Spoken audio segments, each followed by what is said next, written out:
Live by Damien John, Nationals MP, to talk about topic of the week for the Nationals, that's water. You think there's a program being implemented that's going to help in that respect? Well, we think the deal that we've done with South Australia to enable them to turn on their desal plant and leave 40 gigalitres of their water in the storages to be available for farmers.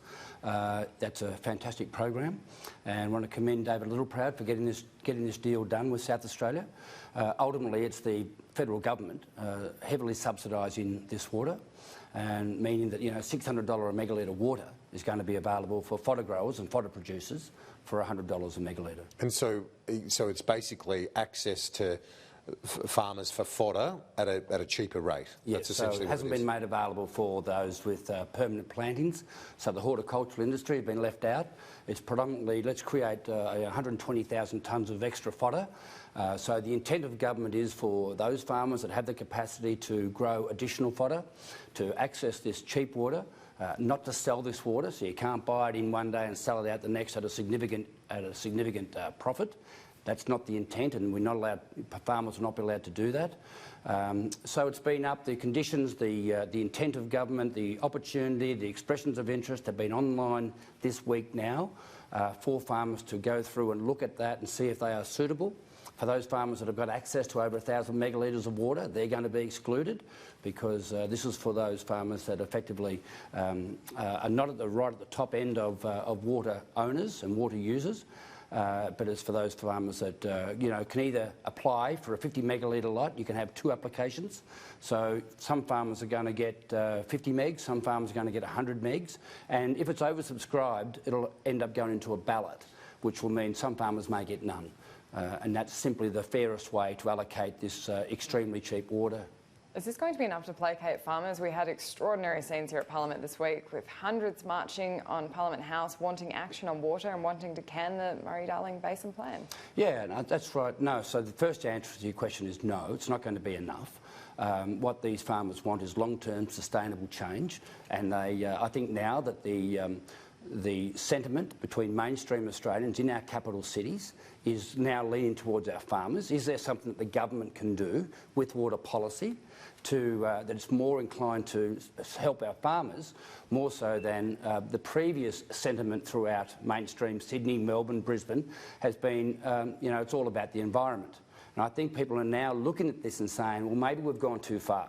So yes, now we've got healthier river systems, now we've got healthier wetlands, we've got healthier everything to do with the environment, but we've caused so much pain and damage to our farming communities and our towns and our cities on the Murray-Darling Basin that maybe we've gone too far. Do you agree with Barnaby Joyce then that the government needs to look at the Commonwealth environmental water holding to enable more of that environmental holding to be used for farming allocations? Most certainly I believe in that, but I believe in what Mick Keelty is now being given. Hopefully the states will give him the power to go in and do a totally independent analysis of the water sharing agreement, all of the water... On a permanent basis, you mean? Yeah, and long term. So, these agreements have been in place for over 100 years.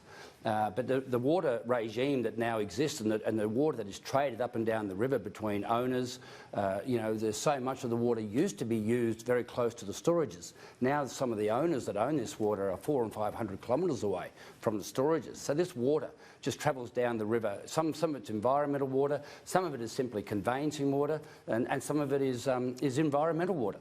So I think we just need to have a really good look at this and just sort of say, well, the regime has changed so much in the last 5 years, yet we're stuck with a plan that's been in place for 100 years. So I think Mick Keelty can have a look at this. If the states give him the powers to investigate and to make recommendations, then that's what we need to do. Can you tell us what the latest is on the Dairy Code of Conduct? Where are we at with that? Well, the Dairy Code of Conduct is currently being worked through. In my particular region of the Goulburn Valley, the Code of Conduct is not a major issue. We have 6 or 7 different opportunities for our farmers to sell their water to various processors, all within a very short location. In some of the other areas where you have just the one processor, you more or less have the situation where your dairy farmers have no option other than to sell to this processor here who processes fresh milk or who processes cheese or who processes... But when you have a situation where the 30 or 40 or 200 dairy farms in one particular area only have one option available for them, then that's when I think you need a code of conduct. So you can't have this where the power base is so much in favour of the processor. I think a code of conduct is really important. You've been critical of some of the Nationals' leadership on matters pertaining to water and other issues for farmers. No, I haven't, Kieran. Not of Bridget McKenzie? No, never. No, never. I'm very, very supportive of Bridget, so I don't know where you got that from. This show, you were on... I've never ever been critical of Bridget McKenzie. So you might have me confused with somebody else, but don't throw that one at me. No, you were talking to Peter Stefanovic. I remember the last sitting fortnight. I don't think I've had a conversation with Peter Stefanovic. All right, I could be corrected. No, I could be wrong. I'll go back and check. I'm happy to correct myself.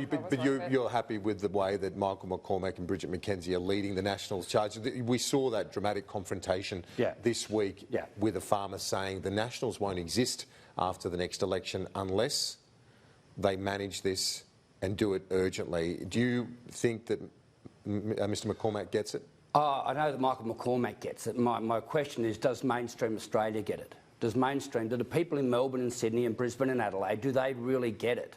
This Murray-Darling Basin plan has caused enormous pain and detriment and damage to our farming communities. And it's not just the farms, it's the associated towns and cities. And people sort of saying, well, what are we going to do? Nationals have got to lead the way, though, don't you? Well, the Nationals have got to lead the way because people expect us to fix it. They don't expect the Liberals to fix it. They don't expect Labor to fix it. And they know that the Greens only want to make it worse. So that's a given. However, it's very easy to say, we want you to fix it. What we've done with the Murray-Darling Basin Plan, we've given the environment full ownership rights of this water. So the government has gone in and created all of these on-farm farm inefficiency programs, created this additional or surplus water, and then ripped it out of agriculture and given it to the environment.